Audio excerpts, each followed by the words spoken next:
What is going on, everyone? Long time no see.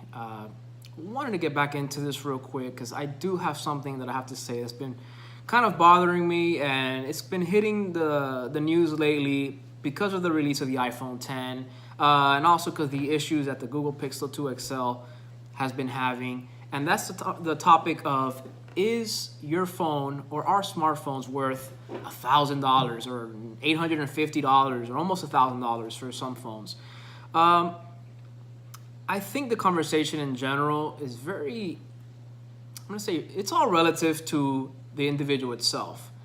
I'm going to make the comparison that I've heard used online, and that's to argue the fact that for most people, your smartphone is your main computer.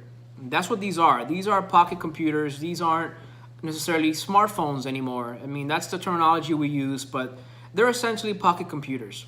They replace your camera, they replace your camcorder, they replace your laptop, your GPS, your personal planner, your personal storage MP3 player, whatever you want to call it.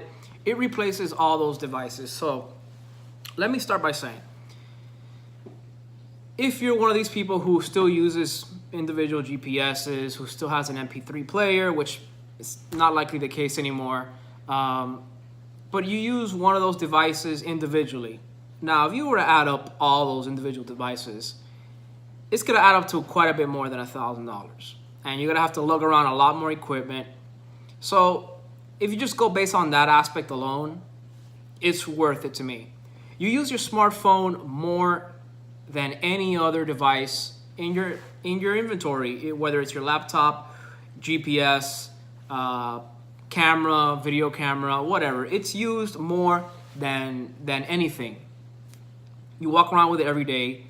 I think the study was like the average person uses their smartphone or takes out their smartphone and looks at it an average of 100 times a day or something ridiculous like that.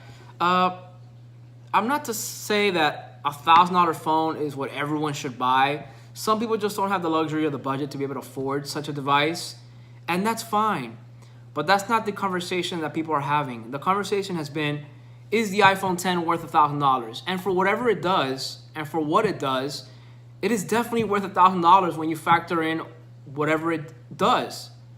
All the things that it does and all the things that it encompasses. So, yes, there are other phones, and people make the case that you can get a phone for, an example, $500, an essential phone that can do the same thing. That's fine. You know, it can do the same thing. It may not do it as good. Some people are willing to pay the luxury to have a better device, whether it's a better camera, a better camcorder, a speedier device, a better battery, a better screen, whatever it is, whatever the argument is you guys want to make, it's worth it to a lot of people.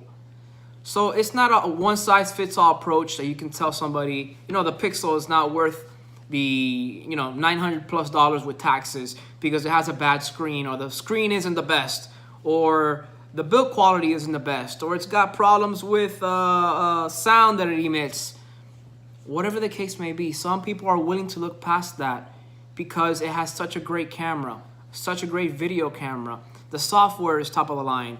The screen size or quality is good enough for what they need. So that bubble that people put themselves in, where they'll exclude a device like the Pixel for being not worth it for one defect or even two defects, and saying, well, for that price, it should be perfect. No device is ever perfect. Because if they were ever, even Apple doesn't try to make the perfect device. Manufacturers are not trying to make the perfect device. Because if you had the perfect device, what would happen is what's happening with the tablet market over the past 4 or 5 years, where it's hit a point where no one's buying tablets anymore because an iPad Air from 3-4 years ago functions just as good as the latest iPad. So people aren't inclined to go buy the latest and greatest smartphone if their 2 or 3, 4-year-old smartphone is perfect.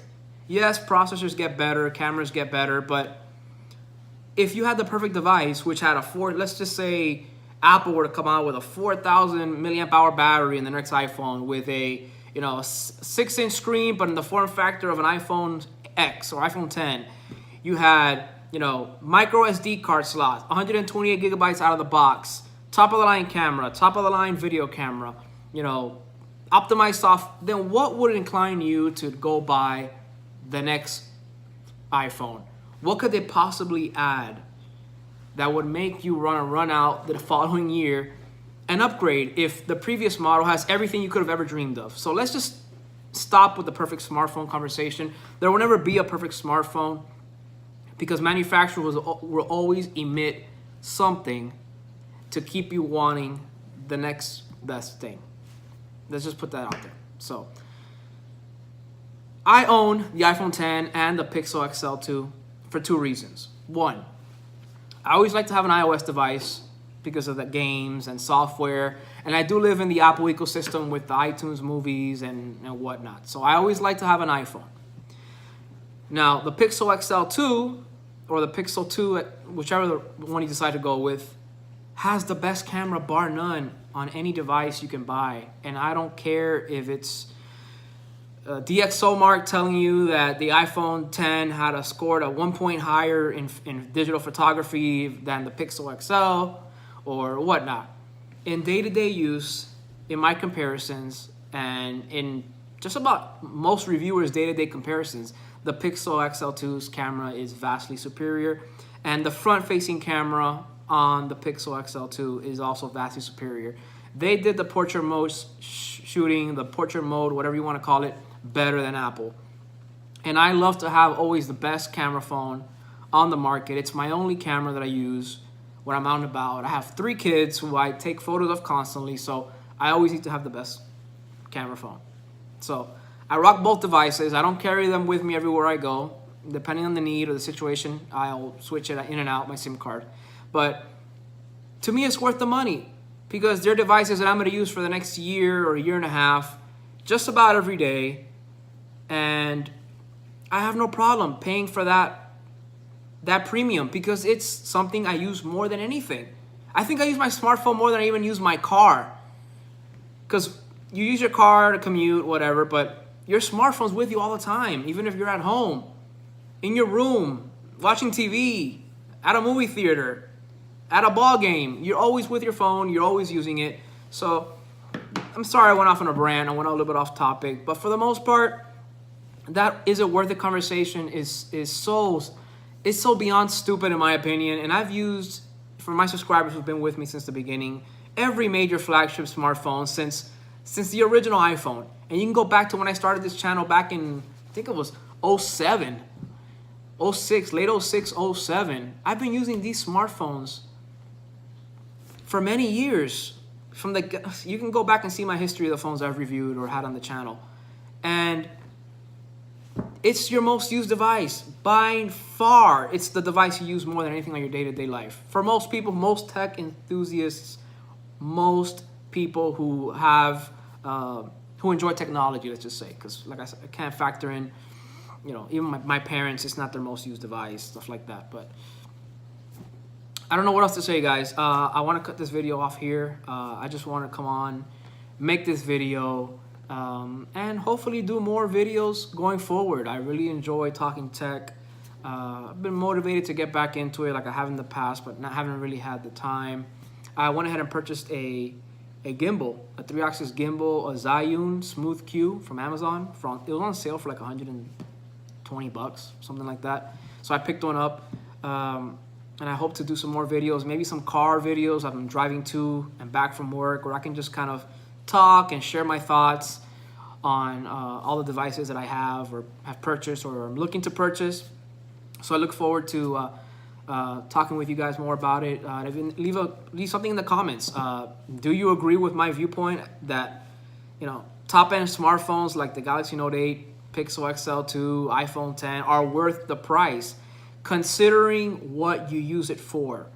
I'm not talking about what the build quality. I'm talking about the features you get on the phone for the price you pay. Is it worth it? Let's cut it there, guys. I enjoy being back and talking with you guys. Looking forward to more videos like this. Have a good one, guys.